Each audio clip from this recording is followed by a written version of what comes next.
Hi, everyone. I'm here today with Matthew DeVito, who's going to share a strategic sourcing story about how structured data, supplier engagement, and cross-functional collaboration help transform a Fortune 100 company's IT hardware procurement leasing program. So, Matthew, why don't you start by telling us about the challenge you and the team faced? Thanks, Conrad. Happy to be here. So, the team and I were supporting a global defense contractor whose IT hardware leasing program was large and complex. It lacked visibility, consistent stakeholder communication, and standardized procedures. Without these standard processes or clear communication, no one had an accurate view of what was leased, returned, or coming due. As a result, the company paid invoices on returned assets, let leases roll into costly evergreen terms, and spent more leasing than they would have by buying outright. In short, the program was run on instinct instead of insight, and that created avoidable financial and operational risk. So, this was more than just a supplier and a process gap, it had real financial impacts. What did you and the team do to start addressing those? Well, our first priority was transparency. We untangled the leasing landscape by reconciling every asset, validating serial numbers and invoices, and aligning records directly with each lessor. Those recurring touchpoints turned reconciliation from a fire drill into a predictable rhythm, giving teams a trusted view of lease status and financial exposure. Next, we built the structure the program was missing. We created a centralized tracking model so renewals couldn't slip. We standardized return and PO processes and developed a practical lease versus buy framework. On the sourcing side, we benchmarked market rates. We expanded supplier participation through RFQs and RFPs, and finally drove competition in better terms.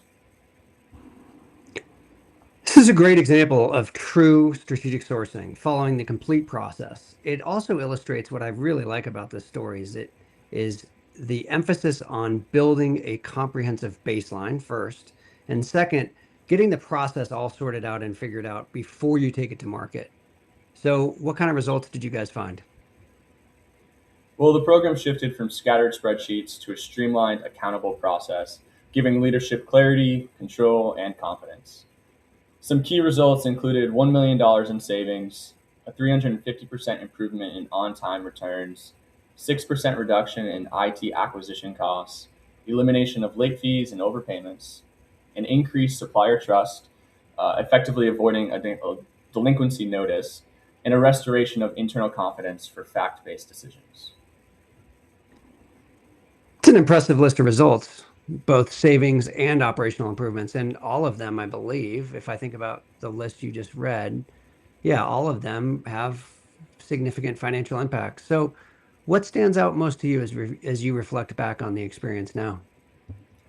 Well, looking back on it, what stands out to me is how powerful procurement becomes when you bring the right people together and treat suppliers as true partners. This wasn't just a savings exercise, it was about building clarity, accountability, and trust. When clean data meets aligned stakeholders, everything changes. You don't just cut costs, you make better decisions, avoid surprises, and operate proactively instead of reactively. That shift from reactive to proactive is what motivates me, and that's the real value of strategic sourcing. I agree, Matthew. Thank you for sharing this story. It's a really good example of how strategic sourcing can drive both financial and operational excellence. And look, it's why we do what we do every day at Procurability. So Absolutely. thanks for joining us today. Thanks for sharing that story. Really appreciate the time and the